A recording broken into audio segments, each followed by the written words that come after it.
తండ్రి అయిన దేవుని నామం నుండి ప్రభు అయిన యేసుక్రీస్తు నామం నుండి ఈ యొక్క గూగుల్ మీట్ ద్వారా కూడి చేరి వచ్చిన సహోదరులందరికీ, పరిశుద్ధులకి, దేవుని ప్రియులందరికీ ఈ సంధ్యావేళ శుభవందనాలు తెలియజేసుకునిచ్చు. ఈ దినం కూడా మనం యథావిధిగా గడిచిన వారంలో కూడా మనము కొరింథీ పత్రిక 10వ అధ్యాయంలో 4 వచనం దాకా చూస్తున్నాం. ఇంకా ఈరోజు మిగిలిన వాటిని మనము ఒక్కొక్కటిగా ధ్యానిస్తాము. అయితే ఇక్కడ చాలా పాత నిబంధనలో జరిగిన ఒక సంగతిని ఎత్తి మళ్ళీ వాళ్ళకి చూపి మీకు హెచ్చరిస్తున్నారు, మీకు కూడా ఇలా ఉండకూడదు అని. ఎందుకు అలా చేస్తున్నారు అని చూసినప్పుడు చాలా ఆశ్చర్యంగా ఉంటుంది, ఏందప్పా అని. అయితే ఆ పాత నిబంధన కాలంలో అక్కడ జరిగిన ఆ పాప కార్యాలు ఇక్కడ కొనసాగుతూ ఉంది. కాబట్టి ఆయన చాలా కఠినముగా వేదనతో హెచ్చరిస్తున్నాడు ఆయన, పౌలు గారు. అదే చూస్తున్నాము 1 కొరింథీ 10:5 చూసినప్పుడు, అయితే వారిలో ఎక్కువ మంది దేవునికి ఇష్టలుగా ఉండకపోయేది కనుక అరణ్యములో సంహరింపబడిరి. ఎందుకు ఈ మాట చెప్పాలన్నప్పుడు చాలా వేదనగా ఉంది. అయితే వారిలో ఎక్కువ మంది దేవునికి ఇష్టడుగా ఉండకపోయింది కనుక అరణ్యములో సంహరింపబడింది. ఎందుకు ఇలా జరిగింది? ఎందుకు ఆ సంగతి ఎత్తి ఇక్కడ చెప్పాలా? అక్కడ ఎప్పుడో జరిగిపోయింది, ఎంతో కాలం అయింది కదా.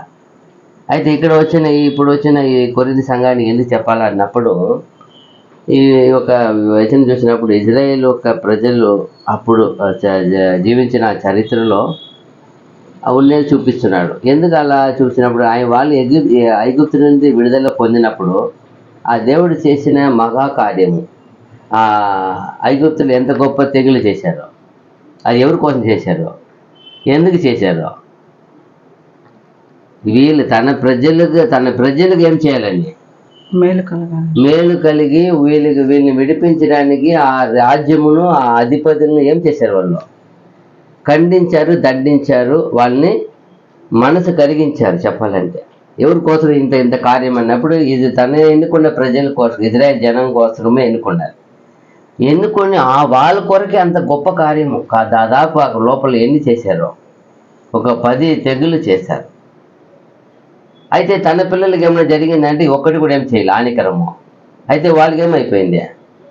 అప్పుడే వాళ్ళ అధిపతులు కొందరు అంటారు, ఇప్పుడే ఐగుప్తు సగం నశించిపోయేది, ఇంకా ఈ యొక్క పరో ఎరకుండా ఉన్నాడు అంటారు. అంటే ఏమైపోయింది? సగం ఐగుప్తు ఏమైపోయిందంట. ఇంకా చివరిగా వచ్చినప్పుడు, తర్వాత వాళ్ళు ఎర్ర సముద్రం వచ్చినప్పుడు, ఇంకా ఐగుప్తులో ఉన్న రథములు, గుర్రములతో సగా సైన్యము ఏమైపోయింది? అవి కూడా నాశనం అయిపోయింది. రాజ్యం అంటే ఏముండాలా? సైన్యం ఉండాలి, సైన్యాధిపతులు ముఖ్యము.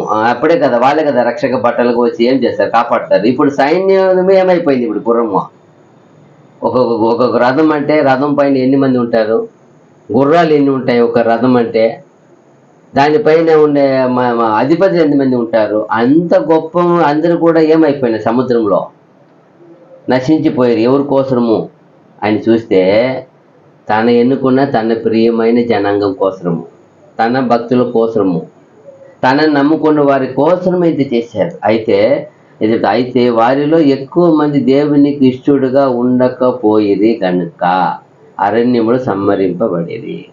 ఎక్కువ మంది, తక్కువ మంది, కొద్ది మంది విశ్వాసంతో ఉన్నారడా. మెయిన్ చెప్పాలంటే ఎందరు మాత్రమే ఉన్నారడా. ఆ జనాంగంలో వయసు ఎదిగిన వాళ్ళు, గొప్ప వాళ్ళంటే కాలేబు, యెహోషువ ఉన్నారు. ఇంకా పిల్లలు ఉన్నారు, 20 వయసు లోబడిన వాళ్ళ పిల్లలు ఉన్నారు, వాళ్ళు లెక్కకి తీసుకోలే. అయితే అని చెప్తారు, అయితే వారిలో ఎక్కువ మంది దేవునికి ఇష్టడుగా ఉండకపోయేది కనుక. అయిదా అంత గొప్ప కార్యం చేసి కల్లార వాటిని చూసి అనుభవించిన వాళ్ళు, వాగ్దానములు అనుభవించిన వ్యక్తులు వీళ్ళు. అది చెప్తున్నారు. వాళ్ళ కోసం మహా తెగులు, గొప్ప కార్యాలు, గొప్ప అద్భుతాలు, ఆశ్చర్యం చేసి, సముద్రమును 2 పాయలుగా చేసి, 6 నెలలు నడిపించి, అంత గొప్పగా వాళ్ళు శత్రువు నుండి విముక్తి పొందారు, విడిపించబడ్డారు, రక్షించబడ్డారు. అయితే సైన్యము, శత్రువు సైన్యము సముద్రములో మునిగిపోయారు, తేలిపోయారు, శవములై తేలిపోయారు. వీళ్ళు కల్లారు చూసిరి. అంత గొప్ప విడుదల చేసి దేవుడు వాళ్ళని విడిపిస్తే దేవుని కృపను, దయను, వాగ్దానమును అనుభవించిరి వీళ్ళు. ఏం చేశారు వీళ్ళు? ఇదంతా జరిగింది దేనికోసమో? వాళ్ళ పితరులకు చేసిన వాగ్దానము. అది చెప్తున్నారు ఇక్కడ ఈ ఒక సేవకుడు. దేవుని వాగ్దానములను, దేవుని కృపను, దయను అనుభవించిరి, అయితే అంతలోనే త్వరగా మరిచిపోయిరి. ఆ కార్యములుగా ఇప్పుడు వరకు ఆ కార్యములు ఎవరు మది నుండి ఏం చేయబోలేదు. దాన్ని ధ్యానించిన వారంతా చరిత్రకారులు ఇప్పుడు వరకే రాత్రింబగలు దానికి ధ్యానిస్తారు. అంత గొప్ప కార్యం చేసి ఇప్పుడు వరకు అది మరిచిపోలేనంత గొప్ప కార్యం అది. 10 తెగులు ఆ ఎర్ర సముద్రం అయితే వీళ్ళు ఏం చేశారండి అప్పటికే? అది చెప్తున్నాడు. అప్పటికే వాళ్ళు దేవుని మరిచిరం మాత్రం కాదంట, దేవుని వ్యతిరేకమని నడిచిరి. మరిచిపోయినారు, ఏదో అదే పాపమే. ఆయన దేవుని వ్యతిరేకంగా నడిచేది మాత్రం కాదంట, ఆయన ఎదురు తిరిగిరి. అతని అవిశ్వాసం, ఆయన మీద విశ్వాసం లేకుండా పోయిరి. అతన్ని తిరస్కరించిరి. ఏమని చేశారంట? వాళ్ళకి దేవుణ్ణి తిరస్కరించారంట. మాకు ఐగుప్తే గొప్ప చాలు అంటారంట వాళ్ళు. మాకు తిరిగి ఎక్కడికి వెళ్ళాలని ఆశ ఉంది వాళ్ళకి ఎక్కడైనా ఏమన్నా కొదవ కలిగితే ఎక్కడ గుర్తొస్తుందంట?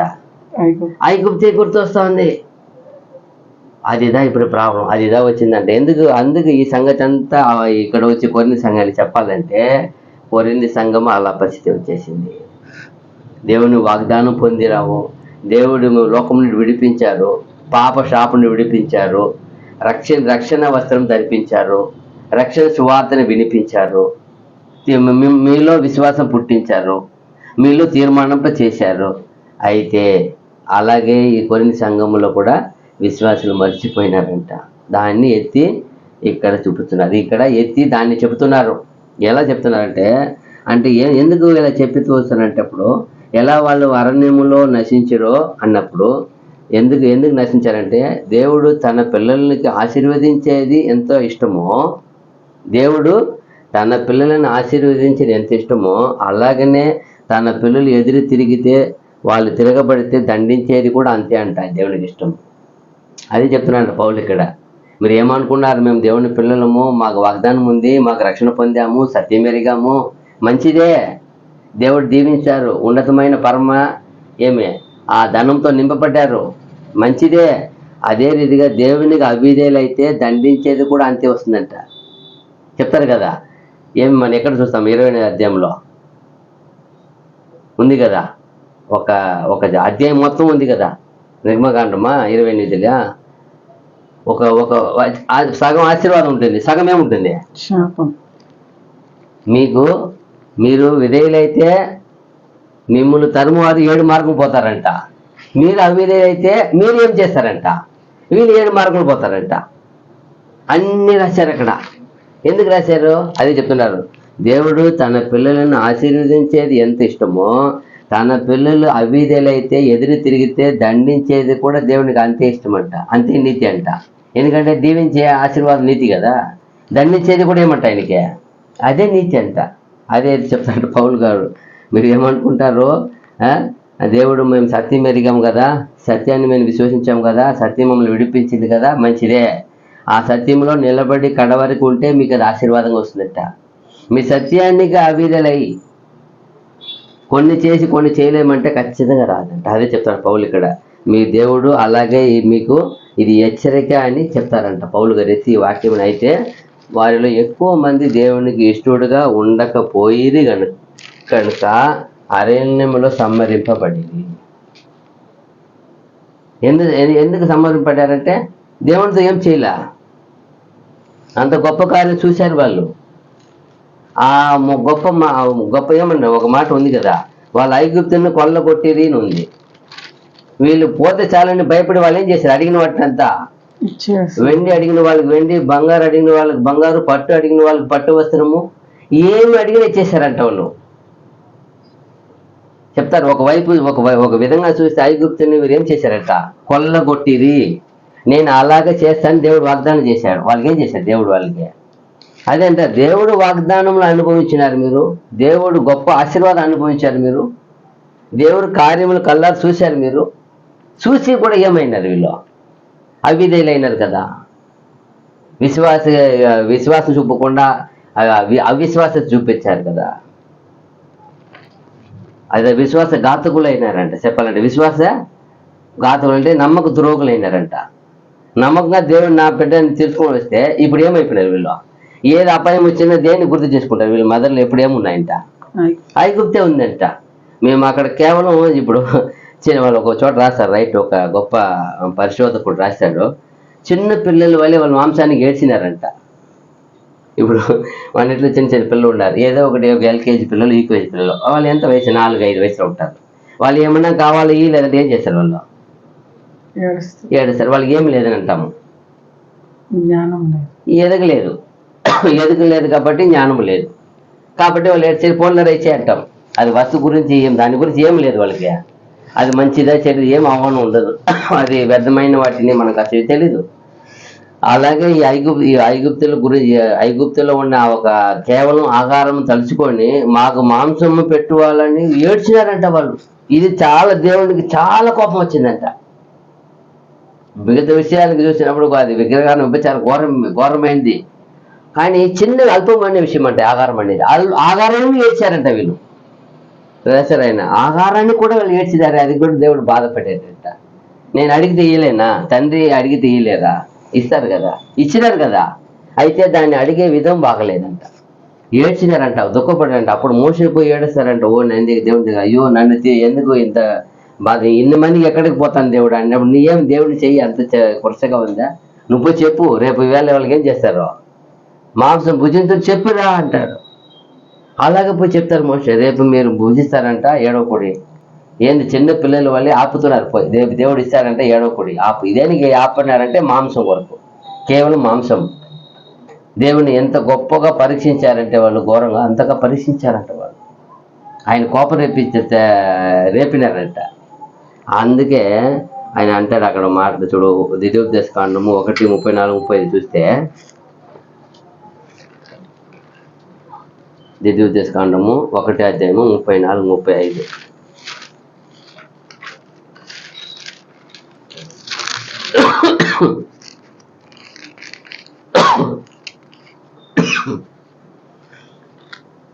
కాగా యెహోవా మీరు చెప్పిన మాటలు విని బహుగా కోపపడి నేను మీ పితరులకు ఇచ్చేదనని ప్రమాణము చేసిన ఈ మంచి దేశమును ఈ చెడ్డ తరము వారిలో యెఫున్నె కుమారుడైన కాలేబు తప్ప మరి ఎవడును చూడడు. అతడు పూర్ణ మనస్సుతో యెహోవాను అనుసరించిన గనుక అతడు దానిని చూచును. అతడు అడుగుపెట్టిన దేశమును నేను అతని సంతానమునకును ఇచ్చేదనని ప్రమాణము చేశాను. చూసారా, చాలా గొప్ప విషయం చెప్తారు ఇక్కడ. ఎలాంటి సంతతి అంటారు ఆయన? ఒక మాట రాస్తారు, ఎంత రాస్తారు చూడండి, ఏం సంతతి అంటే వాళ్ళు? ఈ చెడ్డ తరము వారిలో. చెడ్డ తరము వారు. ఎందుకు అంత పేరు తెచ్చుకున్నారు? ఎవరు పలుకుతున్నారు? ఎంత కోపం వచ్చి ఉండాల. ఇప్పుడు ఎవరు ఏమని విడిపించుకొచ్చారు ఆయన? నా ప్రియులని, నా పిల్లలని, నా ప్రియమైన పిల్లలని, నా పితృడైన ఆదాము సంతతి అని. ఏమని ఆయనకి ఇష్టమో? ఎవరో అని కాదు ఇష్టం వాళ్ళకి. ఆదాము, ఇది అబ్రహాం సంతానమైన, అబ్రహాం సంతానం అని ఆయన. అలాగే వంశవాళ్ళు వచ్చారనుకోండి, అబ్రహాం సంతానం అని ఎంతో ఇష్టపడారు ఆయన. ఇష్టపడి వాళ్ళని, అబ్రహాము ఒక మనిషి, ఇసాకు ఒక మనిషి, ఇసాకు 2 కుమారులు ఏసావు ఇచ్చి, యాకోబు ఎన్నుకొని 12 మంది చేసి, యోసేపును అక్కడ అధిపతిగా పెట్టి ఐగుప్తుకు నడిపించి 66-70 మంది వచ్చి, ఆ 70 మందిని 8 లక్షల మంది చేశాడు ఆయన. దాదాపు మంచి అదే అంటే అప్పుడు ఎవరు కౌంటింగ్ రాలా, మిగతా వాళ్ళు చిన్న పిల్లలు రాలా, కౌంటింగ్ వచ్చి 30 లక్షల మంది అంట. అంతగా వాళ్ళని ఆశీర్వదించి ఎంతో ఇష్టంగా ఆయన వాగ్దానం చేసినాడు అబ్రహాంకి, నేను నీ సంతతిగా ఆ దేశం నేను చేస్తాను. దాని వేగుల వారు పంపించి కూడా 2 చాలా మంది 12 మంది వెళ్ళారు, 40 రోజులు వెళ్ళారు. దానిలో కాలేబును యెహోషువను ఉన్నారు. అది చెప్తున్నాడు, వాళ్ళు 2 తప్ప ఈ చెడ్డ ఏమన్నాడు చదవండి, ఈ మంచి దేశమును ఈ చెడ్డ తరము వారిలో యెఫున్నె కుమారుడైన కాలేబు తప్ప మరి ఎవడును చూడడు. అప్పుడు ఎందుకు అంత కోపం వచ్చింది? అన్ని మంది ఉన్నారు కదా, అంటే అతను ఒకడు ఇంకా ఒకరు 2 తప్ప ఎందుకు చెప్పలా? వాళ్ళకి పేరు ఏం చెప్పేశారు కోపం వచ్చి, ఇవి ఈ చెడ్డ తరము వారు. అప్పుడు ఎంతగా దేవుని ఏం చేశారు వాళ్ళు? చెడ్డగా అయిపోయినారు. వాళ్ళ బుద్ధి ఎక్కడ ఉంది, వాళ్ళ మనసు ఎక్కడ ఉంది, వాళ్ళు దేనికి ఎదురు చూస్తారు, ఏది ఓర్చుకోలేరు, ఏది తట్టుకోలేరు అని చూడు. ఇప్పుడు వాళ్ళ మధ్యలో అతను కూడా ఉన్నాడు. వాళ్ళ మట్టుకు ఎలా మంచి వారు దేవుడు ప్రత్యేకించి వాళ్ళ పేరు చదివిపిస్తాయి. ఈ చెడ్డ తరం వారిలో యెఫున్నె కుమారుడైన కాలేబు పర్టికులర్గా చెప్తున్నారు. ఎందుకు ఆయన చెప్తున్నారు? అతనిలో మంచి విశ్వాసత ఉంది, మంచి హృదయం ఉంది, దేవుని యందు నమ్మకం ఉన్నాడు అని చెప్తున్నాడు. అదే ఏమంట, అతడు పూర్ణ మనసుతో యెహోవాను అనుసరించిన గనుక. అదిదా ఇక్కడ సంఘంలో చూస్తున్నాడు. పౌలు గారు దీన్ని ఎందుకు మ్యాచ్ చేస్తారంటే, ఇక్కడ సంఘం చూస్తున్నారు. సంఘంలో కూడా అలాగే కొందరు ఉన్నారు. ఎంతనా దేవుడు చేసిన మేలుని తలుచుకొనక, దేవుడు ఇచ్చిన రక్షణని తలుచుకొనక, దేవుడు విడిపించిన ఒక విడుదలను తలుచుకొనక, దేవుడు పోయే అది చెప్తా మంచి దేశము. అలాగే మనకు కూడా మంచి వాగ్దాన దేశం ఉంది, పరమ కానాన్ ఉంది, ఆ పరలోకం ఉంది. అంత గొప్ప జీవము, నిత్య జీవము నేను మనకి వాగ్దానం చేసి ఉండగా ఈ రోజు కూడా అలాగే ఉన్నారని ఆయన ఆ సంఘములో అప్పుడు చూశాడు. అది ఎంతకాలం అయిపోయింది చూసి, ఇది దాదాపు 2000 సంవత్సరం అయిపోయింది. ఈయన రాసినప్పుడు కూడా ఇంకా 70 రావాలి కదా, 70 వస్తాను కదా, తక్కువ సరిగ్గా 1900 19th సెంచరీ అయిపోయింది అనుకోండి. అయితే ఇప్పుడు కూడా ఏముంది సంఘంలో ఇలాగ పరిస్థితి. ఆరు రాసినప్పుడు ఆ పరిస్థితి, ఈ రోజు పరిస్థితి కూడా సంఘంలో ఎలా ఉంది, ఇలాగే అదే బాధపడుతున్నాడు చూడు. April 3, 15 15 చూసినప్పుడు 34, 30 చదివారు కదా, 2 ఓకే. April 3వ అధ్యాయము 15 నుండి 18 వరకు.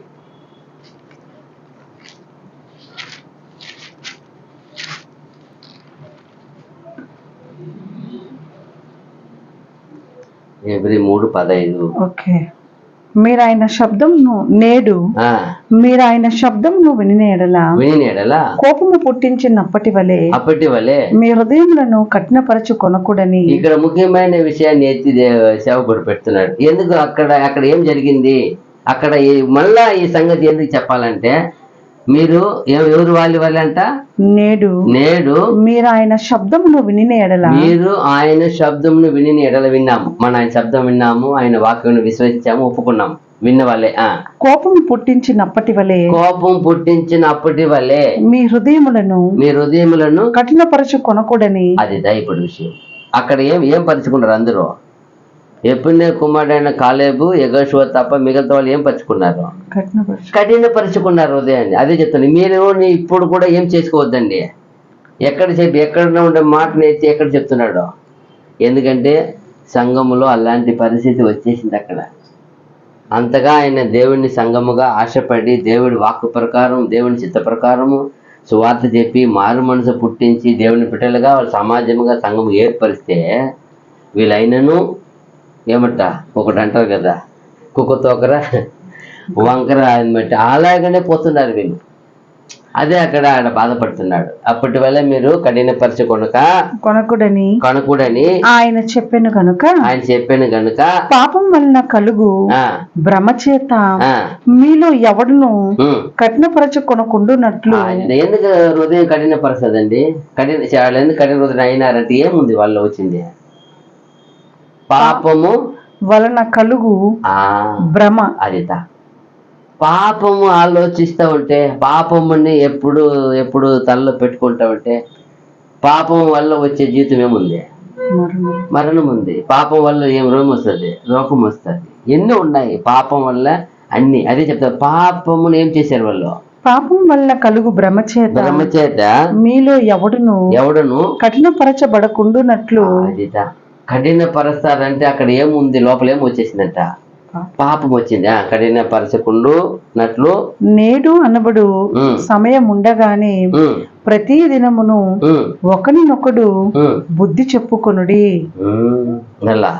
ఏలయనగా మొదటి నుండి మనకున్న దృఢ విశ్వాసము అంతము మట్టుకు గట్టిగా చేపట్టిన ఎడలని. అదిదా ఇప్పుడు వాళ్ళు మొదట వచ్చినప్పుడు ఎలా వచ్చారు? వాళ్ళు దేవుడా మమ్మల్ని విడిపిస్తే చాలని వాళ్ళు ఏం చేశారు? వాళ్ళ దేవునికి ఏం చేశారు? మొరపెట్టారు, ఏడ్చినారు, దుఃఖించారు. వాళ్ళు పడే వేదన చూసి దేవుడే ఏం చేశారట వాళ్ళ కొరకు? నేనే దిగి వచ్చినాను ఉంది. అక్కడ మోషేతో మాట్లాడినప్పుడు ఏం చెప్తున్నాను ఆయన? నేను వాళ్ళు బాధని చూసినాను, వాళ్ళ మొరని విన్నాను, వాళ్ళని విడిపించాను. నేనేమైనాను ఇప్పుడు? దిగి వచ్చి నువ్వు రాపోదామంటారు, నువ్వు వెళ్ళు ముందు అంటారు, నేను ఉన్నాను నీతో. అప్పుడు ఆయనే వాళ్ళని బాధ అంతగా వాళ్ళు ఏం చేశారు?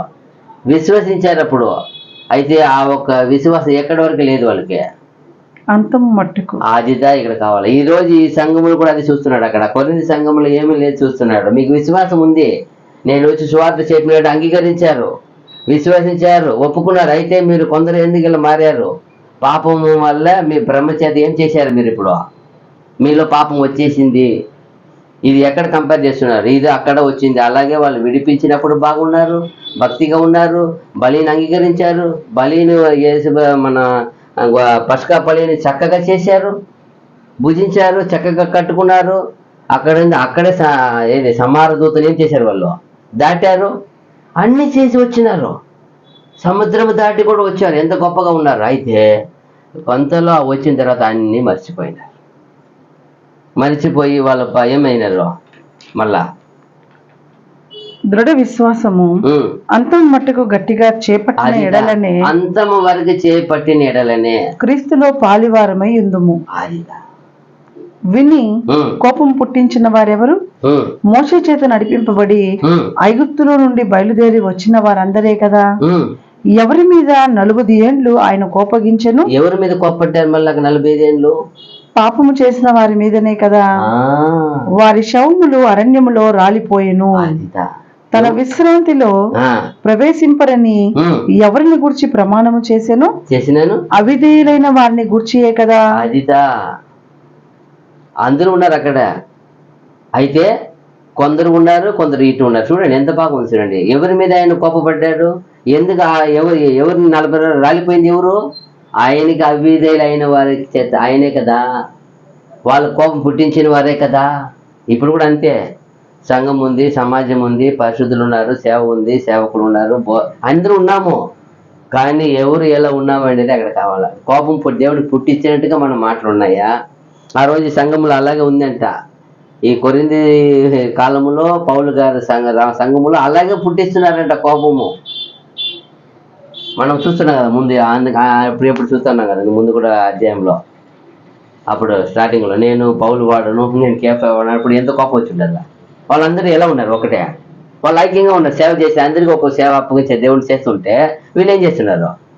మేము వీళ్ళే భేదం పుట్టిస్తున్నారు. అప్పుడు ఎక్కడి నుండి వచ్చినాయి? ఎక్కడి నుండి ఆరంభించింది? ఈ సంఘం నుండి ఆరంభిస్తూ ఉంది. భేదం అనేది ఎక్కడి నుంచి వచ్చింది? అప్పటి వరకు వాళ్ళ అపోస్తలు ఎవరు ఏమన్నాలి? ఎవరిని అనుకున్నారేమో కానీ ఏం మాట్లాడుకోవాలి. వీళ్ళే ఎక్కువ చేసేది. నేను కేఫా వాడను, నేను పౌలు వాడను, నేను ఒక అపోల్లో వాడను, నేను యేసు ప్రభు వాడు, యేసు వాడు, ఏమో తల ఇలా అయిపోయినారు అక్కడే. అందుకే వేదము పుట్టించింది ఇక్కడే కాబట్టి ఇంత మాట్లాడుతున్నాడు ఆయన. అప్పుడు ఏమి లేదు వాళ్ళకి, స్థిర బుద్ధి లేదు, స్థిర విశ్వాసం లేదు. అందుకంటే అంతం వరకు మీరు గట్టిగా చేపట్టిన ఎడలా. ఇప్పుడు వాళ్ళు అంతం వరకు ఏం చేయలేకపోయినారు. ఆ కాలం ఎందుకు అలా రాలిపోయారంటే విశ్వాసం అనేది ఎప్పటి వరకు ఉండాలా? మన శ్వాసం ఉన్న వరకు ఉండాల. మన రక్షించినాడు, విడిపించాడు, అయిపోయింది. ఆడికి ఆయనే సర్వం. ఇంకా దానికి మార్పు లేదు. అలాగే ఎందుకంటే ఆయన ఎవరు? ఆయన రక్షకుడు. ఆయన రక్షించాడు కదా. మనం బానిసత్తులో ఉన్నాం, పాపంలో ఉన్నాం. పాపము శాపం నుండి ఏం చేశారు? ఆయన విడిపించారు కదా. విడిపించిన తర్వాత ఆయనే కదా మన విధేయత చూపాలా, ఆయనే కదా నా నమ్మకం చూపాలా, ఆయనే కదా మనం ఆరాధించాలా, ఆయనే కదా గణపరచాలా. ఎందుకంటే మనకి ఎల్లవేళ మనల్ని భద్రపరిచేది, కాపాడేది ఎవరు? ఆయనే కదా. అదే చెప్తున్నాడు ఇక్కడ. చూడండి జపన్య 3:7 చదివినప్పుడు కూడా, జపన్య గ్రంథము 3:7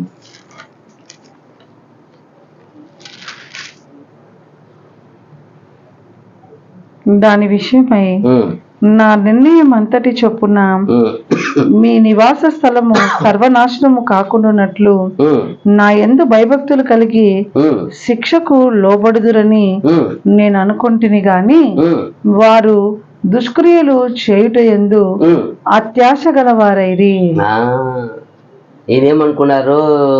మాట చెప్తే దండిస్తే మళ్ళీ మారు మనసు పొందారా అనుకున్నారంట. దేవుడు అనుకున్నారంట. ఆయన వాళ్ళేం చేశారంట? వాళ్ళు ఏం చేస్తున్నారు? దుష్ట క్రియలంతా ఏం చేస్తున్నారు ఎక్కువ వాళ్ళు? ఆసక్తి, అత్యాసక్తి గలవారు. అత్యాసక్తి. ఇక్కడ ఈ రోజు చూసినప్పుడు నిజంగానే పౌలు గారు ఎక్కడ విశ్వాస వీరులు అక్కడి నుంచి పిలిచి ఆ మోషేని చూపిస్తారా? తర్వాత కొరింథీ సంఘమును చూపిస్తారా? ఇప్పుడు మనం ఏం చేస్తున్నామా? మన సంఘాన్ని కంపేర్ చేయాలా? అందరూ ఒకటే, వాళ్ళు దేవుని పిల్లలే, వీళ్ళు దేవుని పిల్లలే, మనము దేవుని పిల్లలే. మనం ముగ్గురిని చూడవచ్చు. ఇప్పుడు కంపేర్ చేసుకోవాలా? ఆదిలో ఉండేదంతా మన కొరకు ఏం చేసి పడ్డది? ఇదంతా బోధకులు కూడా ఏం చేశారంటే వీటిని లెక్కించి పెట్టారు. అది చెప్తున్నారు. ఇప్పుడు అక్కడ సరిగింది తప్ప ఆదిలో వాళ్ళు చేసిన మోషే ద్వారా వచ్చిన అబ్రాహం పిల్లలు చేసిన తప్పిదం చూడండి మనకు వాళ్ళకి చెప్తున్నారు ఆయన. ఇప్పుడు మనము ఈ సంఘంలో జరిగిన పొరపాటు అక్కడ చూస్తున్నాం, మనం అక్కడ జరిగింది చూస్తున్నాం, ఇక్కడ జరిగింది చూస్తున్నాం, మనం నివాసం చేస్తున్న ఈ సంఘంలో జరిగింది కూడా చూస్తున్నాం. అది కూడా ఇక్కడ మ్యాచ్ అయిపోతా ఉంది. చూడండి ఇప్పుడు ఎలా ఉంది సంఘ పరిస్థితి. ఆదిలో ఎన్నుకున్న వాళ్ళ ప్రజలు ఎలా ఉన్నారు విశ్వాసులు, తర్వాత యేసుప్రభు ద్వారా ఏర్పరిచిన అపోస్తుల ద్వారా సంఘం ఎలా ఉండింది ఆ రోజు. ఈరోజు ఆ సంఘమే ఇప్పుడు మనం ఉన్నాం. మనం ఎలా ఉన్నాం? అది ఆది అపోస్తుల సంఘము. ఇప్పుడు చివరిలో ఉన్న యేసుప్రభు సంఘం ఇది కూడా సంఘమే. అయితే ఎలా ఉంది? సత్య సంఘం. ఇదేం సంఘము? సత్య సంఘము. సత్యానికి సాక్షి స్తంభం అంట. అప్పుడు మనం ఎలా ఉన్నాం? అపోస్తుల సంఘము, ఆదిలో విశ్వాసులు ఉన్న ఆ ఒక సమాజము, ఈరోజు సత్య సంఘమైన మనము ఎలా ఉన్నాం? మూడుని కంపేర్ చేయవచ్చు మనం. ఎందుకంటే ఇక్కడ ఆయన వివరించి మాట్లాడుతున్నాడు. వాళ్ళు ఎలా ఉన్నారంట అప్పుడు? చెప్పండి, 3 ఏళ్ళు ఏం చెప్తున్నారు అక్కడ? దాని విషయమై నా నిర్ణయం బయలు చదవండి, ఏముంది లేవా? నేను అన్ని జనులను నిర్మూలము చేయగా వారి కోటలను, అది లేదులే, కింద చదవండి. దాని విషయమైన నిర్ణయం అంతటి చొప్పున మీ నివాస స్థలము సర్వనాశనము కాకుండానట్లు నా యందు భయభక్తులు కలిగి శిక్షకు లోబడుదురని నేను అనుకుంటుని గాని వారు దుష్క్రియలు చేయుట యందు ఆశ గలవారైరి. చూసారా?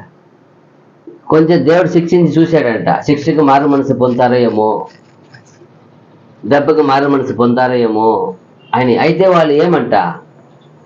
దుష్టక్రియలు ఏం చేశారన్నట్టు ఎక్కువ చేయుట యందు అత్యాశ, చాలా ఆసక్తి గల వెళ్తున్నారంట. అప్పుడు ఏం చేశారు? దేవుడు వాళ్ళని మీరు అదే పాత్రలు వదిలేసినారంట. అది చెప్తున్నారు ఇక్కడ కూడా. మనం ఎలా ఒక హెచ్చరిక వస్తూ ఉంది.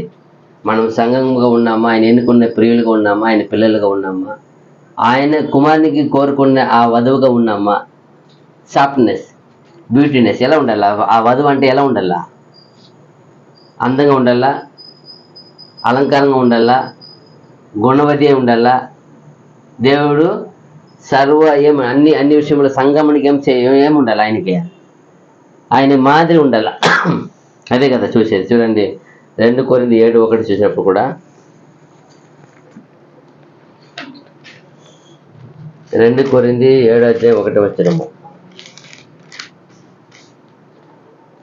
ప్రియులారా మనకు ఈ వాగ్దానములు ఉన్నవి కనుక దేవుని భయముతో పరిశుద్ధతను సంపూర్తి చేసుకొనుచు శరీరమునకును ఆత్మకును కలిగిన సమస్త కల్మషము నుండి మనలను పవిత్రులనుగా చేసుకొందుము. అదిదా మనకిచ్చిన అవకాశము. ఒకవేళ ఏం చెప్తున్నాడు? ప్రియులారా మనకు ఈ వాగ్దానములు ఉన్నవి కనుక దేవుని భయముతో పరిశుద్ధతను. అప్పుడు వాళ్ళు ఏం కోల్పోయారు? అక్కడ దేవుని భయమును కోల్పోయారు, పరిశుద్ధతను కోల్పోయారు. ఇది రెండుదా ఇక్కడ ముఖ్యమైన సంఘానికి ఉండవలసిన, సమాజానికి ఉండవలసిన, ఆ మోసకాలం ఉండవలసిన ఆ సమాజానికి లేనిది ఏమంటే దేవుని భయం లేదు, పరిశుద్ధత లేదు. దేవుడు ఇచ్చింది అది కోల్పోయారు. ఇప్పుడు ఏం చేయమంటున్నారు మనల్ని వచ్చి? ఈ పరిస్థితి ఇక్కడ అపోస్తలులు ఆది సంఘం వచ్చినప్పుడు కొరింథీ పట్టణంలో అదే లేదు. దేవుని భయం లేదు, పరిశుద్ధత లేదు. ఇప్పుడు మనల్ని ఏమంటున్నారు? మీరు దేవుని భయముతో పరిశుద్ధతను సంపూర్తి చేసుకొనుచు శరీరమునకును ఆత్మకును కలిగిన సమస్త కల్మషమును నుండి మనలను పవిత్రులుగా చేసుకొందుము. ఏది కొదవగా ఉంది అని చక్కగా చెప్పేస్తున్నాడు. ఆదిలో ఉన్న సమాజానికి ఏది కొదవ, ఆది అపోస్తల సంఘానికి ఉన్న విశ్వాసానికి ఏది కొదవ, ఇప్పుడు ఉన్న దేవుని సత్య సంఘం అనే దానికి ఉండే కొదవ ఏమిటంటే దేవుని భయము, పరిశుద్ధత. ఇది లేకుండా పోవటం వల్లనే అన్ని మంది ఏమైనారు, అక్కడ సంహరింపబడ్డారు. ఎందుకు సంహరింపబడ్డారు వాళ్ళు? ఎందుకు తోసిపుచ్చబడ్డారంటే దేవుని భయము లేదు, దేవుని అందు విశ్వాసత లేదు, పరిశుద్ధత లేదు, నీతి న్యాయం లేదు, అనుసరించలేదు, సత్యముని శిక్షించి చూశారు. ఏమన్నా మారు మనసు పోతారంటే చెడ్డ క్రియల మీదే ఆసక్తితో వెళ్తున్నారంట. అప్పుడు ఇది మనకు కూడా జాగ్రత్తగా హెచ్చరికైనట్టే. మనం ఎలా ఉన్నాము, చివరి కాలంలో, అంత్యకాలంలో ఉన్నామని మనం వాక్యము అన్ని కాలాల ఆదరణ చూపే అన్ని మనకు కనపడుతుంది కదా. జరిగే ప్రతి సూచన ఏది ఎక్కడికి కనపడుతుంది, అంతమైదానికి చూపిస్తూ ఉంది. కాబట్టి మనం ఎలా ఉన్నామని చూడండి ఎంత గొప్పగా చెప్తా. అంతే ఏమి రాస్తారంటే లాస్ట్లో దేవుని ప్రజలకు దేవుడు ఆశీర్వాదమును ఇచ్చడానికి ఎంత ఇష్టపడ్డాడో, అలాగే దేవుని పిల్లలు అలాగే వ్యతిరేకంగా అవిశ్వాసం నడుచుకున్నప్పుడు దండన ఇచ్చేదాన్ని కూడా అలాగే నీతిగా ఇష్టపడిస్తాడంట ఆయన. అందుకే ఒక మాట అంటాడు అక్కడ యోబు గ్రంథంలో. యోబు అంటాడు, ఆయన చేతుల మేలు పొందిన మనము కీడు అనుభవించ తగదా. అంటే మేలు మాత్రమేనా? అది చెప్తున్నాడు. ఇక్కడ కూడా చెప్తున్నాడు, దేవుడు ఎంతగా తన పిల్లల్ని ఆశీర్వదించడానికి ఇష్టపడి ఆశీర్వదిస్తాడో, తప్పు వెళ్ళినప్పుడు, తప్పు మార్గం వెళ్ళినప్పుడు, తప్పు త్రోవ వెళ్ళినప్పుడు అలాగే శిక్షించేదాన్ని కూడా నీతిగా ఆశపడతాడు ఆయన. నీతి ఆయన దగ్గర, ఆయన నీతి ఆయన తండ్రి. కావున మనం ఎప్పుడు దాన్ని గుర్తెరిగి అయితే వారి వలె ఎక్కువ మంది దేవునికి ఇష్టడుగా ఉండకపోయేది గనుక అరణ్యములు సంహరింపబడేది. అలా కాకుండా మనం ఏం చేయాలా? ఈ చివరి వచ్చిన చెప్పినట్టు ఆయనలో ఉన్న ఆ దేవుని భయమును పరిశుద్ధం కాపాడుకొని స్థిరంగా ఉంటే రక్షింపడతాం. తర్వాత 6వ వచనము 1 కొరింథీ 10:6. వారు ఆశించిన ప్రకారము మనము చెడ్డ వాటిని ఆశించకుండానట్లు ఈ సంగతులు మనకు దృష్టాంతములుగా ఉన్నవి. ఒక విషయం చక్కగా రాసేటువంటి ఇక్కడ కూడా వాళ్ళ గురించే మళ్ళా కూడా వారు ఆశించిన ప్రకారం మనము చెడ్డ వాటిని ఆశించుకుంటున్నట్లు. దేన్ని ఆశిస్తున్నారు వాళ్ళు? పోనీ ఏదో బిడ్డలు ఆశపడి అడుగుతారు, ఏదో ఆశపడి ఏడుస్తారు. పోనీ మంచిదైతే ఏం చేయవచ్చు? వాటిని తీసివచ్చు. వాళ్ళు ఆశపడే దేనికంట? అదే అక్కడ బాధ తండ్రికి. చూడండి, వారు ఆశించిన ప్రకారము మనము చెడ్డ వాటిని ఆశించుకుంటున్నట్లు ఈ సంగతులు మనకు దృష్టాంతముగా ఉన్నవి. అప్పుడు దేన్ని ఆశించారు వాళ్ళు? దేనికి అంతమంది ఏం చేశారు? ఈరోజు మనం ఆ రోజు ఆ సమాజం ఏం ఆశించింది, ఆ ఆది సంఘం అపోస్తల సంఘం ఏం ఆశించింది, ఈరోజు సత్య సంఘం ఏం ఆశిస్తున్నది? కంపేర్ చేయాల్సిందే మనం. చూడండి, ఈ ఒక వచనము చాలా బలమైన హెచ్చరిక. చెప్పాలంటే ఏమిది? వాళ్ళు ఆశించిన ప్రకారం మనం ఏం చేయకూడదంట, ఆశించకూడదంట. ఏ వస్తువు కానీ, ఏ ఒక్క వస్తువు కానీ మనము దేవుని కంటే ఏం చేయకూడదు, మనము ఆశించకూడదు. ఏది అది చాలా ఆయనకి కోపం వచ్చేదంట.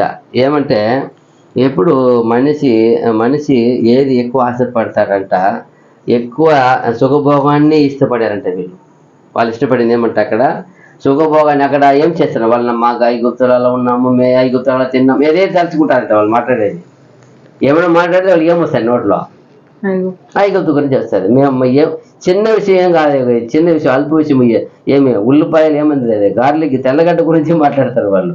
మేము అక్కడ ఏం తిన్నాం, అదే ఏమీ చెప్తారు. అదే అంటారు రైటర్ పండితులు రాసినప్పుడు, వాళ్ళ మెదడులో అక్కడ అనుభవించిన ప్రతి చిన్న చిన్న విషయాలు కూడా వాళ్ళకి ఎప్పుడు అదే గుర్తొస్తాయంట. ఆ సుఖభోగాలుగా వాళ్ళు ఏమైపోయినారంట, అలవాటు అయిపోయినారంట వాళ్ళు సుఖభోగ భాగ్యాలకే. దేవుడు ఏం చెప్తున్నాడు? వాళ్ళకి ముందే చెప్పేశారంట, మీకు ఎలాంటి దేశం ఇస్తున్నాను నేను, పాలు తేనె ప్రయోగించి మంచి దేశం అని ఇస్తానని వాగ్దానం చేశారంట. అయితే వాళ్ళు దీని గురించి వాళ్ళు ఏం లేదంట, ఎప్పుడో ఒక్కసారి కూడా పలికిన వాళ్ళు కారంట. ఎప్పుడు వాళ్ళ గురి అంతా ఎక్కడ ఉందంట? ఆ ఐగుప్తు గురించే ఉందండి. అది ఎలాంటి ఇది పరిస్థితి అయిపోయింది అప్పటికే. ఆల్రెడీ దాన్ని అప్పటికే దేవుడిని వాగ్దానం, దేవుని ఉగ్రతలు ఈ సగము ముఖాల భాగం ఏమైపోయింది, అది అప్పటికే నాశనం అయిపోయింది. అయినా వీళ్ళు దాని మీద దృష్టి వేస్తున్నారు. అక్కడ అన్ని తెగులు రప్పించి అన్ని సర్వనాశనం అయినా కూడా వీళ్ళకి మాత్రం వాళ్ళకి భయం వచ్చి వీళ్ళు విడిపించేశారు. కానీ వీళ్ళకి మాత్రం అది అసలు మర్చిపోలేరు. ఎలాంటి పరిస్థితి అయిపోయింది చూడండి. అదే ఇక్కడ రాసినప్పుడు అది చెప్తున్నారు, దేవుడు ఏది వద్దన్నారో దానినే వీళ్ళు చేస్తే అడుగుతారంట. మేము మళ్ళా ఇవ్వాలి, అంత నాశనం అయిపోయిన ఐగుప్తుని మళ్ళీ కోరుకుంటారంట. వాళ్ళు సుఖభాగ్యాన్నిగా అలవాటు అయిపోయి తిరిగి మేము ఐగుప్తుకి వెళ్దామనే మనసు ఉందంట వాళ్ళకి. ఆల్రెడీ ఐగుప్తు ఏమైపోయింది ఎంతో, అది వాళ్ళ మైండ్ కూడా లేదంట. ఏమరా మన కళ్ళ ముందరే అన్నీ పోయినాయి కదా, రాజ్యము పోయింది, సైన్యము పోయింది, దానిలో ఉన్న వైభవం పోయింది, దానిలో ఉన్న మహిమ పోయింది, అన్నీ పోయిందంట దాంట్లో. అయినా వీళ్ళు మనసు అక్కడే ఉందంట. అప్పుడు ఏం వీళ్ళు బుద్ధి వీళ్ళు నేర్చుకున్నది ఏమి? అప్పుడు అదే అంటారు అక్కడ, వీళ్ళు నేర్చుకున్నది, వీళ్ళు అనుభవించింది ఏమి, అనుభవం పొందింది ఏముంది? ఎంత విషయం కదా. అది చెప్తున్నారు ఇక్కడ. అదే వాళ్ళు ఆశ ఇచ్చేకి మాత్రమే, వాళ్ళ కోరికలకే వాళ్ళు ప్రాముఖ్యత ఇచ్చారంట. వీళ్ళు ఏమి అంటే వాళ్ళు ఎప్పుడు దేని గురించి కూడా వాళ్ళు వాళ్ళు అలవాటు అయిపోయినారంట. ఆ ఒక గుణాన్ని, ఆ ఒక ఆశ ఇచ్చేది తీర్చుకునే విషయంలోనే వాళ్ళకు ముందుకు ఉన్నారంట. ప్రిపరేషన్ ఫస్ట్ దానికి ఇస్తారంట, తర్వాత అంతా భక్తి విశ్వాసానికి. ఇంకా చెప్పాలంటే దేవుని విడిచి ఏది పైన, ఏ వస్తువుల పైన మీరు ఏం పెడతారో దాన్ని ఏమైనట్టు, మనము విగ్రహారం అయినట్టు, దాన్ని కొలిసినట్టు అయిపోతుంది. అదే ఎందుకంటే వీళ్ళు విడిచింది. నాకంటే వాళ్ళు దేన్ని ప్రేమిస్తున్నారు ఎక్కువ? ఇంత గొప్పగా వాళ్ళు కళ్ళారు చూసి అగ్ని స్తంభము చేత, మేఘ స్తంభము చేత వాళ్ళని రక్షించి, అంతగా వాళ్ళు కళ్ళారు చూసిన ఇంత గొప్ప మహిమ చేసిన దేవుడిని నన్ను విడిచి దేని మీద వాళ్ళ గురి ఉన్నది? వాళ్ళ మనసు ఎక్కడ ఉందంట? అదే అంత విగ్రహారాధన అంట వాళ్ళు చేసి. అదే చెప్పారు, వాళ్ళకి ఎందుకు అలా అయినారంటే వాళ్ళ ఆశ ఇచ్చలకే దానికే ఎక్కువ ప్రాముఖ్యత ఇస్తారంట. దానికి వరకు ఎక్కువ సమయము కూడా వేస్ట్ చేస్తారంట. వాళ్ళు ఎక్కువ దేని కొరకు, ఒక మనిషి దేని కొరకు తన ధనమును ఖర్చు పెడతాడో, దేని కొరకు తన సమయమును చేస్తాడో అది ఏమైపోతాయంట. అది ఒక ఐడెంటిటీ. ఏమవుతుంది? విగ్రహారాధన. అది సుఖభోగానికి, ఒక ఆశ ఇచ్చలకి, మా కోరికలకి. చాలా మంది ఇప్పుడు ఈ కాలంలో ఏముందండి అని అనుకోవద్దు. ఎప్పుడు ఒక చూస్తున్నాం, సరసంగా అడిగితే ఎంతసేపు మీ అబ్బాయి గేమ్ ఆడతాడు? మా అబ్బాయి ఒక 10 గంటల సేపు ఆడతాడు. 10 గంటల సేపు ఏం ఆడుతున్నాడు? ఎడ్యుకేషన్ చదువుతాడంటే అయ్యో స్కూల్కి పోయి కూర్చొని వస్తాడు. ఈ స్కూల్కి పోయి చదివేదంతసేపు ఉండదంట. దానికంటే ఎక్కువ ఏం వేస్తున్నాడు? లీవ్ వస్తే ఏం చేస్తాడంటే, లీవ్ వస్తే ఒక 5 గంటలు ఎక్కువ అవుతుందంట. ఏం చేస్తాడు ఎక్కువ? గేమ్. ఏం చేసేది సార్? లేకపోతే ఆడి తోడుకొని పోయి డిస్టర్బ్, అందులో ఇచ్చేస్తే వాడు 10 గంటలు కానీ 20 గంటలు ఆడుకోండి నా గేమ్. అప్పుడు చూడండి, అప్పుడు దేని మీద వాళ్ళ గురి అయిపోయింది. ఇప్పుడు అంతసేపు భక్తి విశ్వాసం ఉందా? సరే, ఎవరు తెలియదండి వాళ్ళ అండీలు ఇందులు. దేవుడి పిల్లలకి అదే చెప్తున్నారు, దేన్ని విడిచి, దేన్ని మరిచి, దేని వస్తు పైన, దేనిపైన వ్యామోహం పడి దీని ఆశ ఇచ్చి నెరవేర్చుకుంటారో, అది ఏదైనా కావచ్చు, అది ఒక విగ్రహారాధన. అదే ఇక్కడ చూస్తున్నట్ట. అదే అంత వాళ్ళు అలాగే చేశారంట. ఇంకా చెప్పాలంటే వాళ్ళు ఏమంట, దేవుని మంచితనాన్ని, దేవుడు చేసిన మేలుని గ్రహించక దేవుని మీద కొరత చెప్పినారంట. దేవుని మీద గొణికి సనిగిలారంట. వాళ్ళు ఏం చేశారంట? దేవుడు చేసిన మేలును గ్రహించక, విశ్వసించక, కొరత చెప్పుకొనుచు, గొణుగుతూ, సనుగుతూ అవిశ్వాస చూపారంట. అవిశ్వాస ఘాతకులు అయినారంట. దేవునికి విరోధంగా మాట్లాడారంట. దేవునికి విరోధమైన ఆలోచించారంట. ఎన్ని క్రియలు అయిపోయినాయి చూడు. వాళ్ళ మాటలైనా, వాళ్ళ క్రియలైనా, వాళ్ళ ఆలోచన అయినా ఏమైపోయింది? దేవుని మీద అవిశ్వాసం వచ్చేసింది. అందుకే అడుగుతారంట వాళ్ళు కొన్ని సందర్భంలో, మమ్మల్ని అరణ్యంలో చంపడానికి తీసుకువచ్చిన అడుగుతారంట వాళ్ళు. అప్పుడు వాళ్ళకి ఎంత బాధ కలిగి ఉంటుంది? తీసుకువచ్చిన వ్యక్తికి ఎంత బాధ ఉండాల? ఫస్ట్ వాళ్ళ నోట వచ్చిందంట ఈ మాట. ఏమొచ్చిందంట? ఈ మాట వచ్చింది వాళ్ళ నోట నుండి అంట. మమ్మల్ని అరణ్యం సంబరించాలని తీసుకొచ్చావా అన్నప్పుడు అప్పుడు ఆలోచించి అవును కదా వీళ్ళు అలా చేసేదే మంచిది అనుకున్నారంట. వీళ్ళ నోటి నుంచి ఈయన ఆలోచన రాలేదంట. ఇది ఎవరికి వచ్చిందంట ఈ ఆలోచన? ఎవరికి వచ్చిందంట? ఆ వచ్చిన చెడ్డవారికి వచ్చిందంట. ఆ మనసు చెడ్డవారికి ఉన్నారు కదా. ఇదిగోండి వాళ్ళ చెప్తున్నారంట, దేవుని మంచితనాన్ని, మంచి క్రియను, ఆయన చేసిన మేలును మరిచిపోయి దేవుని మీద కొరత చెప్పుకొనుచు, దేవుని మీద సణుగుచు గొనుగుచు, దేవుని మీద విశ్వాసత లేకుండా ఆయనని విరోధంగా మాట్లాడుచు, ఆయనని ఏర్పరచుకున్న సేవకుడిని కూడా ఆయన తిరస్కరించుచు, ఆయనని మీద కూడా కోప్పడారంట. ఒక సందర్భంలో ఆయన మీద రాయి ఎత్తుకొని ఆయన ఏం చేయాలనుకున్నారంట? ఆయన చంపాలని అనుకున్నారంట. అప్పుడు అడుగుతారంట, నువ్వు మమ్మల్ని ఈ అరణ్యంలో చంపివేయడానికి తీసుకొచ్చినావా అన్నప్పుడు వీళ్ళ నోట నుండి ఈ ఆలోచన ఒక గొప్ప ఒక వేద పండితుడు ఏమంటారు, ఈ రాసే వాళ్ళు ఏమంటారు, ఆరస్యాలు రీసెర్చ్ ఈ తెలుగులో కావాలా, వేద నిపుణులు, ఆ నిపుణులు రాశారు కదా, వాళ్ళు రాసినప్పుడు అది చెప్తారంట, వీళ్ళ నోట నుండి వచ్చిన మాటనే దేవుడు జడ్జిమెంట్కి చేశారంట. ఏమంటే వీళ్ళు మాటికి ఏం చేస్తారంట, ఎప్పుడైనా వీళ్ళే తిరస్కారంగా మాట్లాడి మమ్మల్ని చంపడానికి తీసుకొచ్చినావా అన్నప్పుడు ఏంది ఇలా చేస్తారు వీళ్ళు? అప్పటికే కౌంట్ 10 మార్లు దేవుడిని ఏం చేశారంట? తిరస్కరించారంట అప్పటికే. అందువలన సరే వీళ్ళు అన్నారు ఆ మాట ఆయన అట్లే రైట్ చేశారంట. మీరు అన్నట్టుగానే ఎవరు ఏం చేయరు అక్కడ, ఆ మంచి దేశమును అడుగు పెట్టరని ఆయన వాగ్దానం చేశారంట. ఫస్ట్ ఎవరికి వచ్చిందంట ఈ మాటలో? ఫస్ట్ వీళ్ళకి వచ్చాయంట. అప్పుడు ఏమి దీని నుంచి మనకు ఈ రైటర్ చెప్తున్నారంటే, అప్పుడు వ్యర్థమైన ఆలోచన ఏం చెప్తున్నారు ఇక్కడ, వారు ఆశించిన ప్రకారం మనం చెడ్డ వాటిని ఆశించుకుంటున్నట్లు. అంటే ఏమి నువ్వు ఆశపడేది మనకు ఉంది కదా, వాక్యం ఉంది, ఆశపడే ప్రాణాన్ని తృప్తిపరచాలి. ఇప్పుడు కాలేబు యోషువ ఏమని ఆశించారు దాన్ని? ఆ మంచి దేశము, అది దేవుడు మనకేం చేస్తారు, శ్వాసముగా ఇస్తాడు, అక్కడ బాగుంది అన్నారు. అప్పుడు ఇద్దరు ఏం చేశారు వాటిని? అప్పుడు వాళ్ళ విశ్వాసత ఎలా ఉంది? మమ్మల్ని దేవుడు చేరుస్తాడు, ఏముంది వాళ్ళకి? దేవుడు మనల్ని చేరుస్తాడు, దేవుడు మనల్ని యుద్ధము గెలిపిస్తాడు, దేవుడు మనకి యుద్ధం నేర్పిస్తాడు, దేవుడు మనల్ని యుద్ధం చేసేవాడు, అన్నీ దేవుడి మీదే ఆధారపడ్డారు. అప్పుడు వీళ్ళకి ఏముంది? మమ్మల్ని అరణ్యంలో చంపివేస్తావా, అరణ్యంలో మమ్మల్ని ఏం చేస్తావా అన్నప్పుడు కోపం వచ్చిందంట.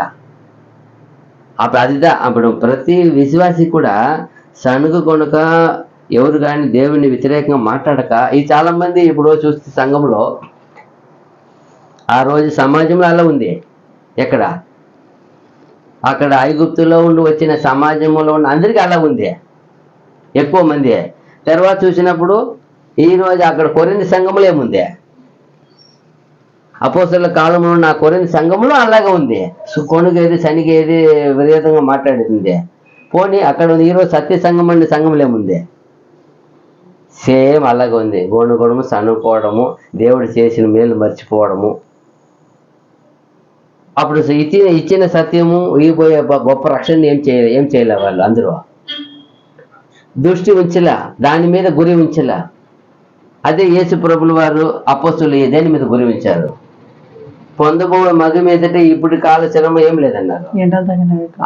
అపోస్తుల మనసు ఎలా ఉంది? అందరికీ వాళ్ళకి వాగ్దానం చేసి పోయినారు ప్రభు, ఆ వాగ్దానం మీద వాళ్ళకి ఏముంది? అదే గురి కలిగారు. అప్పుడు అదే వాగ్దానం మనకి ఇచ్చారు, ఈ సంఘానికి ఇచ్చారు, కొరింథీ సంఘానికి. అయితే ఎందుకు వీళ్ళకి లేదంటే, ఈగలోక ఆశల మీద పడి, ఈగలోక సుఖభోగం మీద పడి, వాళ్ళకి స్వల్ప కావాల్సిన అవసరతల కొరకు ఏం చేసేది? అన్నిటిని మర్చిపోయేది. అలాగే ఇది జరిగిందంట. అప్పుడు కాలంలో ఉన్న దేవుని ఆ పిల్లలు ఆ దేవుడు చేసిన మేలును గ్రహింపక, వాటిని వాళ్ళు జ్ఞాపకం చేసుకోనక, వాళ్ళని మరిచి అవిశ్వాస చేత విరోధంగా దేవునితో మాట్లాడేది, దేవుని సేవకుడికి విరోధంగా వాళ్ళు ఆలోచించేది, దేవునికి విరోధంగా ఆలోచన కలిగేది. అందువల్ల వాళ్ళు వ్యర్థలు అయిపోయినారంట. అందుకే వాళ్ళు ఏం చేయబడ్డారా? అందుకే వాళ్ళు దృష్టాంతంగా పెట్టేశారంట. అందరికీ వీళ్ళు ఒక మాదిరిగా ఉండి, నేను చూడండి కీర్తన 106, 24, 25 వచనము, కీర్తన గ్రంథము 24 అధ్యాయము 106 అధ్యాయము 24, 25. వారు రమ్యమైన దేశమును నిరాకరించిరి, ఆయన మాట నమ్మకపోయిరి. అదిదా యెహోవా మాట ఆలకింపక వారు తమ గుడారములో సనుగుకొనిరి. ఎక్కడ ఎక్కడ ఎక్కడ పొరపాటు ఎక్కడ రాశారు చూడండి. ఒక చోట్ల అక్కడ రాశారు, కొరింథీయులు రాశారు. అక్కడ ఏమి వాళ్ళకి లేకుండా పోయిందని రాశారు. వాళ్ళకు భయము, విశ్వాసం, ఏమి పరిశుద్ధత లేదు రాశారు. అది చూడు ఎక్కడ చక్కగా ఏది జరిగింది అక్కడ జరిగిన ఆ తప్పిదాన్ని కరెక్ట్గా రాస్తారు. ఆ కొరింథీయులు రాసినప్పుడు ఆ పౌలు గారు వాళ్ళకి ఏమి లేదు, దేవుని భయం లేదు, పరిశుద్ధత లేదు రాశారు. ఇక్కడ ఏం రాశారు? వారు రమ్యమైన దేశమును నిరాకరించిరి, ఆయన మాట నమ్మకపోయిరి. ఇక్కడ దేవుని మాట మీద ఏం లేదు వాళ్ళకి, నమ్మకం లేకుండా పోయింది. ఆ సమాజానికి ఏం లేకుండా పోయింది. దేవదేవుని వాగ్దానముని ఎవరు నమ్మారు? వాళ్ళ పితరుని అబ్రాహాం నమ్మారు, ఈసాకు నమ్మారు, యాకోబు నమ్మారు, అక్కడ తోడుకొని చేర్చిన యోసేపు అన్ని నమ్మారు, మోషే నమ్మారు. అందరూ నమ్మి తోడుకొని వచ్చి వీళ్ళు కూడా దాటి వచ్చే వరకు ఉన్నారు. అయితే తర్వాత ఏమైపోయినారు? వాళ్ళకి వాగ్దానం మీద, దేవుని వాక్కు మీద ఏం లేదు, నమ్మకం లేకుండా పోయింది. అదే బాధ. ఆ సమాజానికి నమ్మకం పోయింది. ఈరోజు ఆ సంఘము రాసిన కొరింథీ సంఘానికి నమ్మకం పోయింది. ఈరోజు సత్య సంఘాన్ని మనకి ఎలా ఉన్నాం? మనకు హెచ్చరిక, మీరైనా ఎన్ని మంది నమ్మకం పోయినారు ఈ వాక్యం మీద విశ్వాసత ఉండాల. ఏమంటారు అక్కడ? యెహోవా మాట ఆలకింపక వారు తమ గుడారములో సనుక్కొనిరి. 25 అయిపోయిందా? అప్పుడు చూడండి, అప్పుడు యెహోవా మాట మీద ఏం లేకుండా వాళ్ళకి విశ్వాసం లేకుండా సనుక్కొనిరి, గొనుక్కొనిరి. అక్కడ కూడా మళ్ళీ రాశారు, సనిగినారంట వాళ్ళు దేవుడి పైన వ్యతిరేకంగా సనిగినారు. ఎవరి మీదన్నా మనం ఏమన్నా చెప్పేది తప్పే. అయితే దేవదేవుడు అన్ని చూసేవాడు. ఆయన మీద పోయి ఏం చేస్తే ఏం చేయలేము. ఆయన మీదే సనుకొని ఆయననే మనం తిరస్కరించేట్టు అయిపోతాయి కదా. అదిదా మనము జాగ్రత్తగా ఉండాలి. ఇది సమాజానికి జరిగింది, ఆ కొన్ని సంఘాలను జరుగుతూ ఉంది. మనకేమని చూడాలి. 2 పేతురు 2:6, 2 పేతురు 2:6.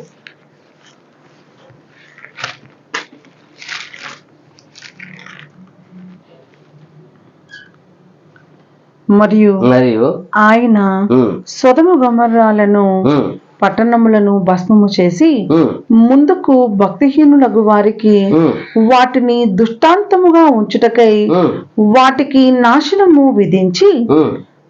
చూసారా ఏ రోజు దాన్ని ఎందుకు అలా పెట్టారంట? ఆ పట్టణం దేనికి వచ్చారు? గుర్తుగా ఉంచారంట, దుష్టాంతములుగా. ఇక్కడ కూడా వీళ్ళని దేనికి వచ్చారంట? దుష్టాంతములుగా. అప్పుడు రేపు మనం ఏమవుతాము? సంఘం ఏమవుతుంది? ఆది సంఘం ఏమవుతుంది? ఇప్పుడు ఉన్న సత్య సంఘం ఏమవుతుంది? మనం కూడా ఎలా ఎలా ఎలా ఎలా మాదిరిగా ఉంచబడుతున్నాము? గొప్పగా మహిమగా మాదిరియా లేదా చెడ్డగా మాదిరియా? మాదిరి 2 విషయాలు ఉంది కదా. ఇప్పుడు సొదొమ గొమొర్రా పట్టణం మాదిరి ఉంది. ఇక్కడ ఈ రాసిన మోసకాలం వచ్చిన ఆ సమాజానికి ఒక మాదిరి ఉంది. వీళ్ళు అన్యాయంగా పాపం చేసి నశించిరి. ఇప్పుడు వరకు రాయబడింది. 40 సంవత్సరం అరణ్యంలో వాళ్ళు ఏం చేశారు? దేవుడు తిరగబడ్డారు, రాయబడింది. అది చెప్తున్నారు వాళ్ళు. ఇప్పుడు ఈ పట్టణము ఎందుకు పెట్టారంటే ఇప్పుడు దానికి ఏమంట? భక్తిహీనులకు వారికి వాటిని దుష్టాంతముగా ఉంచుటకై వాటికి నాశనము విధించి. అదిదా యేసు ప్రభు కూడా చెప్పేసిపోయారు. అంత్యకాలంలో ఎలా జరుగునని రాశారు. ఎక్కడ కోట్ చేశారండి? అది నోవా కాలం జరిగినట్టే జరుగును అని రాశారు. ఏమంటే అప్పుడు వరకు కూడా ఎర్రకుండా ఉంటారు. ఎలా అప్పుడు వరకు పెళ్ళనిచ్చు, పెళ్లి చేసుకుని ఎలా హ్యాపీగా ఉన్నారు, అకస్మాత్తుగా ఎలా వచ్చిందో అలాగనే ఈ చివరిలో అంతం కూడా ఎలా వస్తుందండి. అలాగనే యేసు ప్రభు ఒక మోడల్ మనకి చేసిపోయారు, ఒక గుర్తు చెప్పారు, సింబాలిక్. ఇది కూడా అలాగే సింబాలిక్. వాళ్ళు సింబాలిక్గా రాయబడ్డారంట. వీళ్ళు చెప్పిన వాళ్ళు వారు ఆశించిన ప్రకారం మనము చెడ్డ వాటిని ఆశించుకుంటున్నట్లు ఈ సంగతులు మనకు దృష్టాంతముగా ఉన్నది.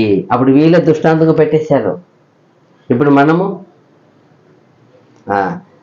రోమా 8:5, 6, 7 వచ్చినారు. రోమా పత్రిక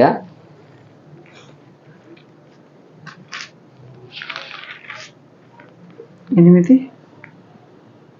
6, 7 వచ్చినారు. 8 వరకు ఉన్నాయి. 5 to 8. శరీరానుసారులు శరీర విషయముల మీద మనస్సు నింతురు, ఆత్మానుసారులు ఆత్మ విషయముల మీద మనస్సునుంతురు. ఉమ్, శరీరానుసారమైన మనస్సు మరణము, ఉమ్, ఆత్మానుసారమైన మనస్సు జీవమును ఉమ్, సమాధానమునై ఉన్నది. ఉమ్. ఏలయనగా ఏలైనగా, శరీరానుసారమైన మనస్సు ఉమ్, దేవునికి విరోధమై ఉన్నది. ఉమ్, అది దేవుని ధర్మశాస్త్రమునకు లోబడదు, ఉమ్, ఏ మాత్రమును లోబడ నేరదు. ఉమ్. కాగా కాగా, శరీర స్వభావము గలవారు ఉమ్, దేవుని సంతోషపరచ నేరరు. అదిదా శరీరానుసారం తృప్తి పొందేది, శరీరానుసారంగా ఆలోచించేది, శరీరానుసారంగా మాట్లాడేది, శరీరాన్ని మేలు కోరుకునేది. ఇదిదా ఆది కాలంలోనే పేతురు గారు ఒక సందర్భంలో కోరినప్పుడు, ప్రభువా నీకు ఏమి మరణం అనేది ఏమవకూడదు, సంభవించకూడదు, దూరం అవును కాక అని ఏమన్నారు. వెంటనే అయ్యో పేతురు నీకేమి ఇలా ఉందని చెప్పలా, నువ్వు దేన్ని తలుచున్నావు. సాతానా వెనక పోము, నువ్వు మనిషి రీతిగా తలంచుచున్నావు. అయితే దేవుని వాక్య ప్రకారం నేనేమో వల్ల నేను వచ్చింది దేనికే, నేను ఈ భూమి మీద పుట్టినది ఏం దేనికే, నేను నా పుట్టి నా పెంపకం నా ఒక జీవం దేనికి కొరకు దేవుడు ప్రిపేర్ చేసింది, ఆ లోక రక్షణ కొరకు. నువ్వు రక్షణకి ఏమవుతున్నావు ఇప్పుడు, అడ్డుపడుతున్నావు. కాబట్టి అన్నాడు గో బ్యాక్, వెనక్కి పో. అది ఇలాగే ఈరోజు శరీరానుసారంగా ఆలోచించేది, శరీరానుసారంగానే ముఖ్యత్వం ఇచ్చేది, శరీర విషయముల మీదే అది మనసు ఎప్పుడు కూర్చుంది దాని గురించే. అప్పుడు ఆత్మీయమైన విషయం మనకు పరలోక అదృశ్యమైన ఎంత గొప్ప ఆశీర్వాదం అది. అప్పుడు దాని గురించి ఏం లేదు ఒకరికి. ఒక ఆలోచన రావాలా, ఎప్పుడు దాని మీద ధ్యానం కలిగి ఉండాలా. అదే సేవకుడు చెప్పేది, మీరు శరీరానుసారంగా ఆలోచిస్తే ఆత్మానుసార విషయం ఏం చేయరు, మీరు నెరవేర్చలేరు. మీరు ఈ శరీరము ఎంతసేపు అన్నా దేనికి వరకు ఇది ఇది ఇది తీర్పు అయిపోయింది. ఇది మట్టికి మరణం సంభవించాల. అడుగుతున్నాడు ఒక ఆయన్ని, జడ్జి అడుగుతున్నాడు, ఏపా నీకు ఉరి శిక్ష వేస్తాను, నీకు భయం లేదా? నాకు భయం లేదు సార్. ఎందుకు లేదు? మీరు విడిపించి నేను పోతా దేవుని చిత్తం నేను పడి రాళ్ళ మీద పడి సవాలు రాసి ఉంటే మీరు ఏం చేయగలుగుతారు? కరెక్టే అన్నాడు నేను. మీరు ఉరి శిక్ష వేసేంత మాత్రం దాన్ని రద్దు చేసి నాకు విడుదల ఇస్తే పోతా నేను పడి రాళ్ళ మీద సవాలు రాసి ఉంటే, రాళ్ళ మీద పడి ప్రాణం పోతే నేనేం చేయగలుగుతాను? నేను భయం లేదు మరణం. అది ఎందుకంటే ఎప్పటికైనా ఒకరోజు ఏం చేయాలంట, శరీరంలో జరగవలసిందే కదా. ఈ శరీరంలో ఒకరోజు పుట్టుక ఎలా జరిగిందో మరణం అని ఒకరోజు ఏం చేశారంట, జరగవలసిందే. దాన్ని ఎవరు ఏం చేయలేరు, ఆపలేరు, దాన్ని మార్చలేరు. కానీ దానికి ఒక పరిహారం అని దేవుడు ఏం చేశాడు, వేరే మార్గముగా. అదిదా మనకు తెలుసు. ఈ చనిపోయిన తిరిగి ఏం చేశాడు మా ప్రభునందు విశ్వాసం ఉంచితే తండ్రిని లేపడం నేను ఏం చేశాడు. అదిదా ఇక్కడ, అదిదా మనం గమనించాలి. అది చెప్తున్నారు ఇక్కడ, చాలా గొప్ప విషయము. మనం ఎప్పుడు మనసు మాంసరీతిగానే ఆలోచిస్తున్నాం, మాంసరీతిగానే అన్ని చేస్తున్నాం. ఆత్మీయమైన విషయం అన్ని దేవుడిని అప్పగించి ఆత్మీయ విషయం ఎలా ఎదగాలి, నేను ఆత్మ విషయం ఎలా ధ్యానించాలా, నీ ఆత్మలో ఎలా దేవుని ప్రియుడిగా దేవునికి ప్రేమగా జీవించాలా అని మనం అదిదా థింక్ చేయాలా, అదిదా ప్రయాసపడాలా, ప్రేయర్ చేయాలా. అది లేకపోవడమే వీళ్ళు పడిపోయినారు. మనకు ఇది జాగ్రత్త. ఏప్రిల్ 4:11 చూసినప్పుడు, ఏప్రిల్ 4:11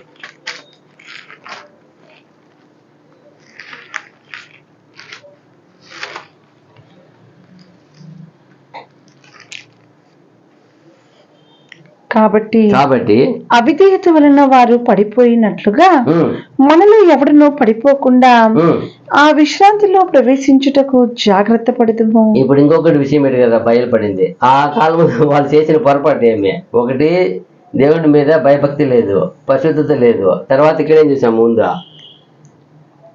కాబట్టి అందుకు ముందు చదివినారు కదా, ఏం లేదు చూసాం అక్కడ. వాళ్ళకి ఆ దేవుని వాక్యం మీద ఏం లేకపోయింది, విశ్వాసత లేకుండా పోయింది, నమ్మకం. అక్కడ ఫస్ట్ 2 చూసాము. ఇక్కడ దేవుని వాక్యం పైన వాక్యం మీద విశ్వాసత లేకుండా పోయింది. ఇక్కడ ఏం చూస్తున్నాము, అవిధేయత చూపారని చూపిస్తున్నాం. ఏమంటా వాళ్ళు చదవండి. కాబట్టి అవిధేయత వలన వారు పడిపోయినట్లుగా మనలో ఎవడును పడిపోకుండా. అదిదా ఆ రోజు ఆదిలో ఉన్న ఆ సమాజానికి, ఆ మోసకాలం సమాజానికి ఏం చూపారు వాళ్ళు, అవిధేయత చూపించారు. ఇక్కడ ఉన్న ఆ సంఘంలో ఏం చూపిస్తున్నారు, కొన్ని సంఘంలో ఏముంది అని చూపిస్తున్నారు. చూడండి, మీరు కూడా అలాగ అవిధులు అయిపోకండి అని చెప్తున్నారు. ఇప్పుడు సత్యవంతులుగా ఉన్న మనం ఏమి ఉన్నాం? మనం ఏమైనా అవిధే చూపుతున్నామా?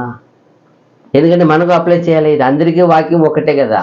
సమాజానికైనా, ఆది సంఘానికైనా, ఇప్పుడు సంఘానికి వాక్యం ఒకటే, దేవుని గ్రంథం ఒకటే, విధులు ఒకటే, అన్ని షరతులు ఒకటే. ఏమంటారు? ఒకటి రాసింటారు కదా అన్నిలో, అన్ని బాండ్లు, అన్ని షరతులు వర్ధిస్తుందని అన్ని ఒకటే, అన్ని విధులు ఒకటే. ద లా ఏమంటారా?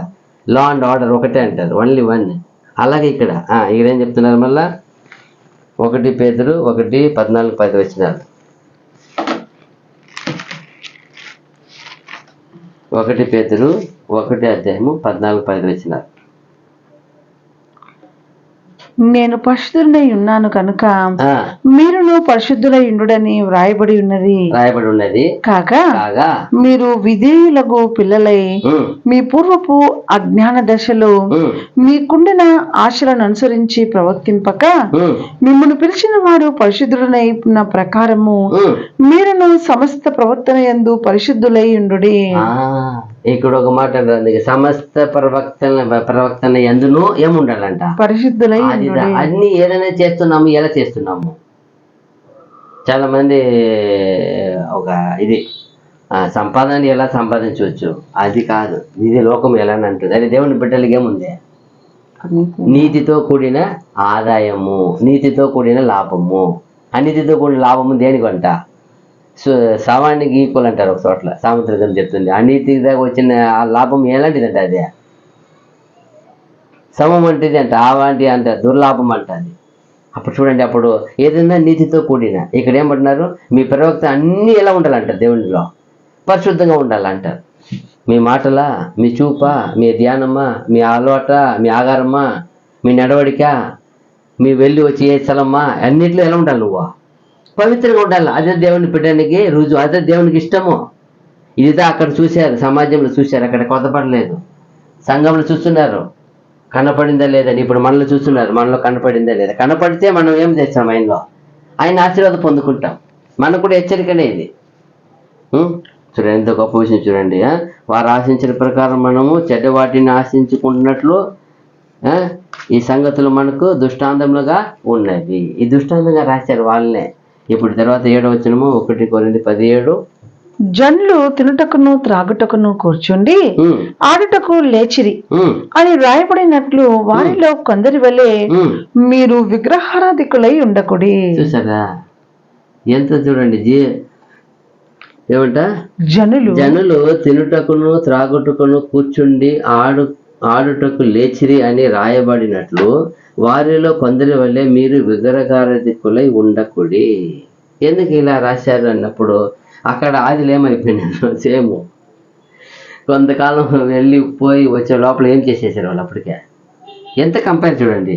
అక్కడ ఏమైపోయినారు? కొంత రోజులు, 40 రోజులు ఎక్కువలే, 40 రోజులు మోసే కనపడలే అంతే. వీళ్ళు ఏమనుకున్నారు వెంటనే?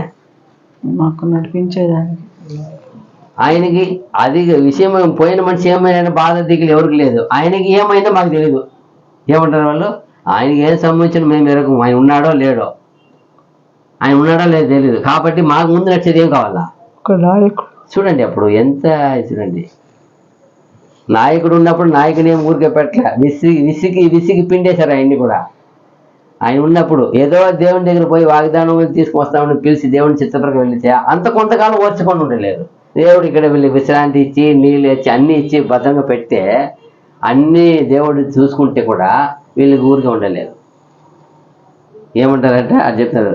ఏమంట? జనులు తినుటకును త్రాగుటకును కూర్చుండి ఆడుటకు లేచిరి అని రాయబడినట్లు వాళ్ళనే అడుగు చెప్పి, వారిలో కొందరి వల్ల మీరును విగ్రహారాధికులై ఉండకూడదు. ఎందుకు వాళ్ళని వీళ్ళని కంపేర్ చేస్తున్నారు?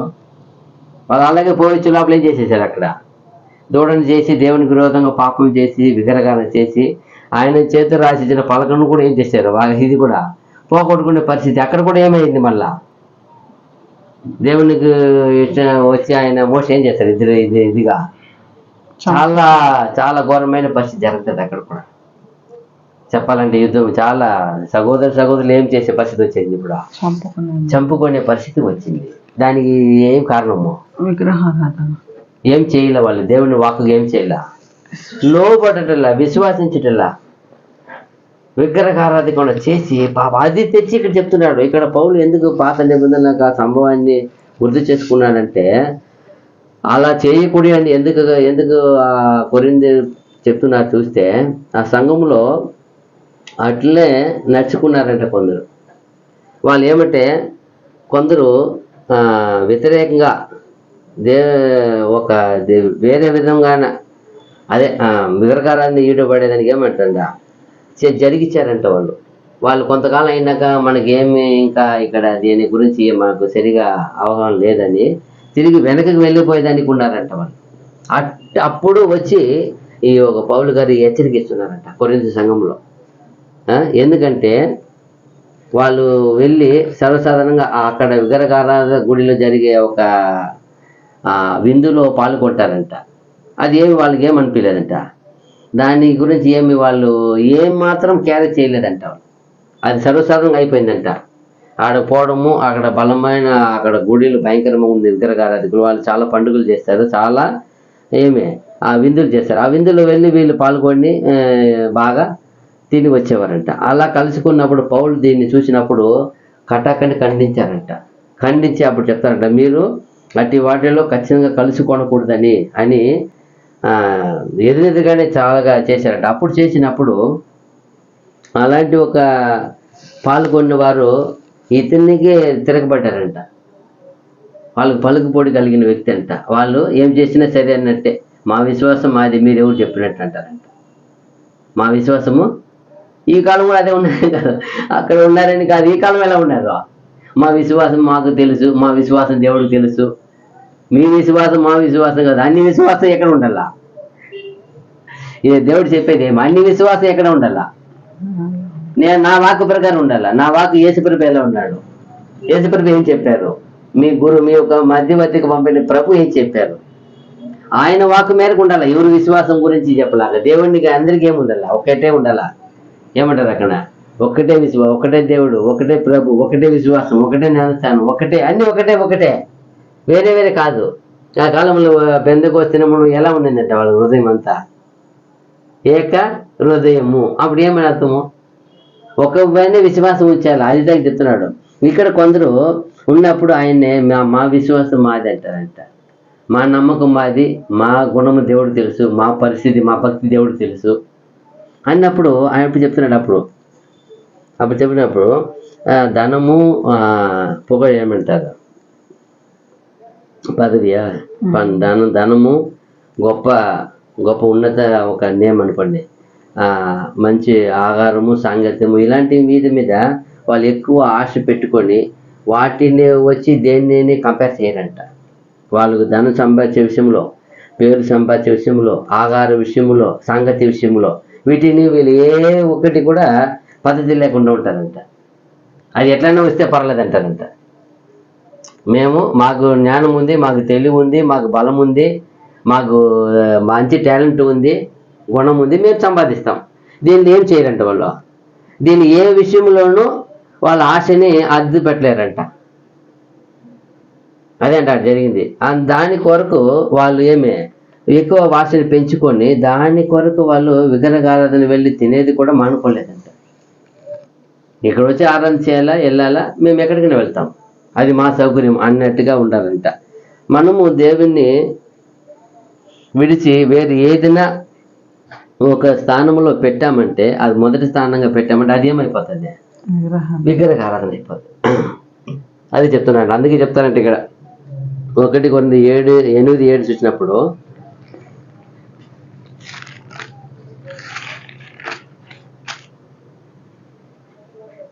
అయితే అందరి యందు ఈ జ్ఞానము లేదు, కొందరు ఇదివరకు విగ్రహమును ఆరాధించిన వారు కనుక తాము భుజించు పదార్థములు విగ్రహములకు బలి ఇయ్యబడినవని ఎంచి భుజించుదురు.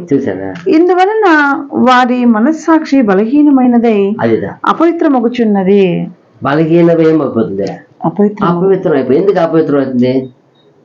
వాళ్ళు ఏం చేయరు, దేనికి ఏం చేయలేము కనుక, వాక్యం మీద ఏం చేయలే, వాక్యం చెప్పింది సరిగా ఏం చేయలే, అది గ్రహించలేకుండా పోతుంది, జ్ఞానము లేదు. అదిదో చెప్తున్నారు అక్కడ. తర్వాత కొలసి 3:5 చూస్తే,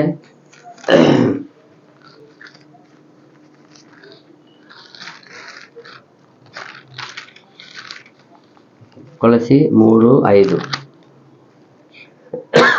కావున భూమి మీదనున్న మీ అవయవములను అనగా జారత్వమును, అపవిత్రతను, కామాతురతను, దురాశను, విగ్రహారాధన అయిన ధనాపేక్షను చంపివేయుడి. చూసారా ఏమంటున్నాడు అక్కడ?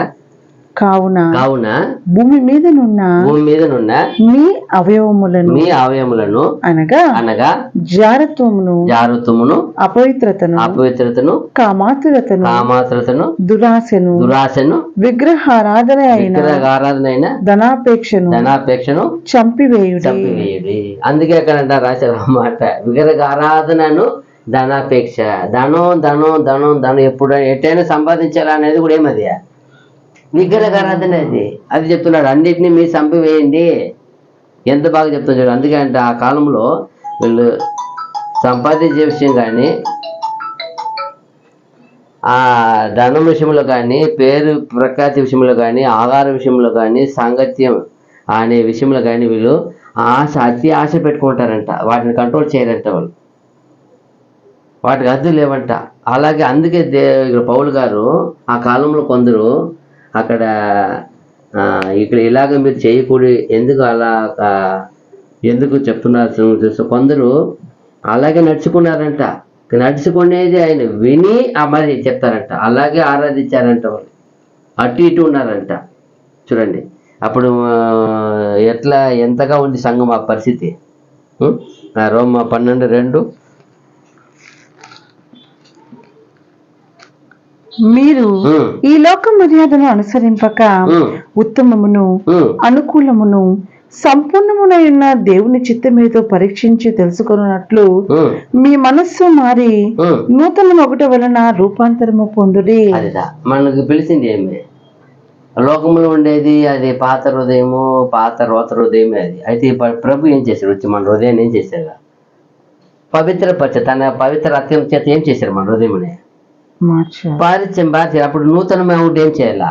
నూతన రాజ్యానికి, ఆ నూతన దేవుని పోయి ఆ పరలోకానికి ఏం చేయాలా? దానికి తగిన వర్గం ఏం చేయాలా? ఇప్పుడు ఒక మంచి ఏదో ఒక కంపెనీ ఉంది, మంచి కంపెనీ. ఆ కంపెనీలో దొరికేది కష్టం ఉద్యోగము. బట్ దొరికిన తర్వాత ఆ కంపెనీ ప్రకారం మనం ఏం చేయాలి? ఫస్ట్ ఆఫ్ ఆల్ మంచి ఆ యూనిఫామ్ ఇస్తారు. ఆ యూనిఫామ్ ఏం చేయాలా? ఆ యూనిఫామ్ ఎలా వేసుకోవాలి? రూల్స్ ఉన్నాయి.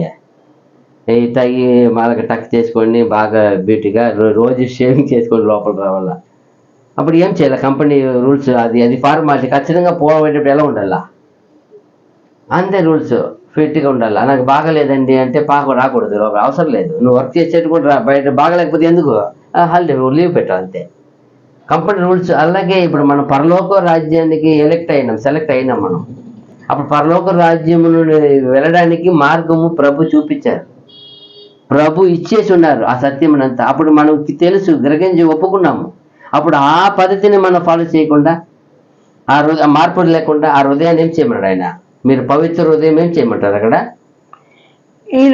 మీరు ఈ లోకం మర్యాదను అనుసరింపక ఉత్తమమును, అంటే ఈ లోకంలో చూసే ఇది ఇంతే.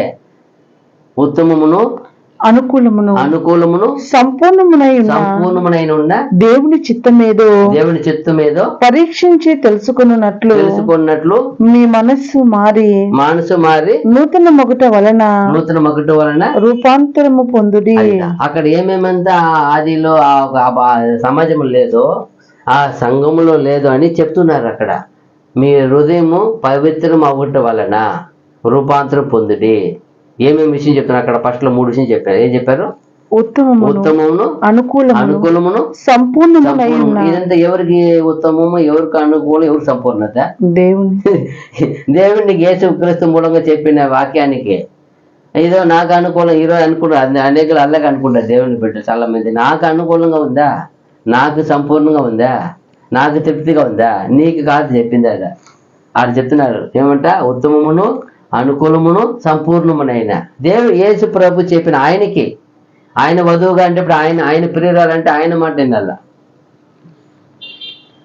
ఇప్పుడు భార్యాభర్త ఉన్నారు ప్రతి వాళ్ళ కుటుంబంలో. భర్త మాట వినకపోతే మా అమ్మమ్మ ఆయన మాట వింటానండి, మీ మాట వినంటే ఏమంటారు? మీ అమ్మ నాయనతో పోయి కాపం చేసుకో అంటారు. అదేగా చెప్తారు. ఏలండి నేను మా అమ్మ నాయన మాట వినాలి, పుట్టినప్పటి నుంచి వాళ్ళు నేర్పించారు. అయిపోయింది ఆ కాలము. మా ఇంటికి వచ్చినాక మా మాట వినాలి. వినండి, అక్కడికి పోయి కాపండి అంటారా అనరా? అలాగే మనం ఇంతకాలం పుట్టి పెరిగి ఉండొచ్చు, మనకి జ్ఞానం బుద్ధి ఉండొచ్చు. ఇవంతా మూట కట్టి పెట్టి మా గురువు గారు మనకి దేని పిలిచారు, దేనికి ఎన్నుకున్నారు, ఏ జ్ఞానం ఇచ్చారు, ఏ బుద్ధి ఇచ్చారు, ఎవరికి అనుకూలంగా ఉండమన్నారు, ఎవరికి సంపూర్ణంగా ఉండమన్నారు, ఎవరికి విధి చూపమన్నారు, అది ఆయనకి అది చెప్తున్నారు. ఆయనకి మన విధేయులు ఒకటి చేత అదిదా అక్కడ లేదు, మనం ఇక్కడ ఉండాలని కోరుకుంటున్నాం. చూడండి అపోస్తల 15:20 ముగిస్తాం, అయిపోయింది. ఈ రోజు 3 వచ్చినాలే.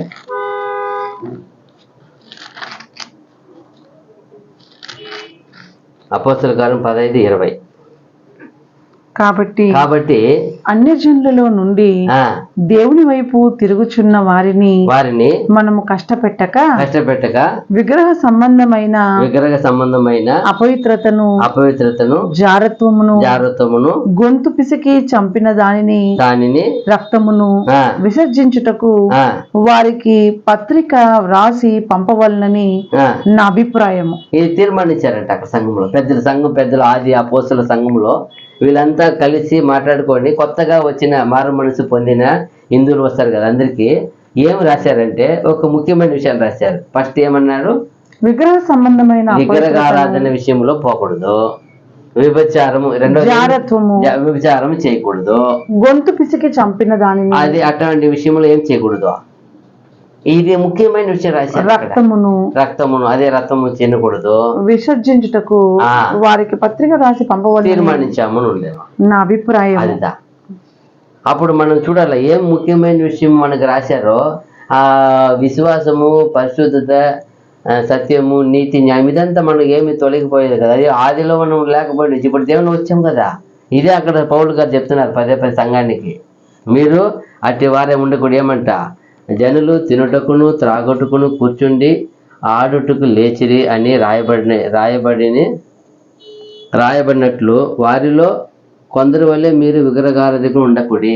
వారిలో కొందరు వల్లే అని ఎందుకు అక్కడ రాశారు?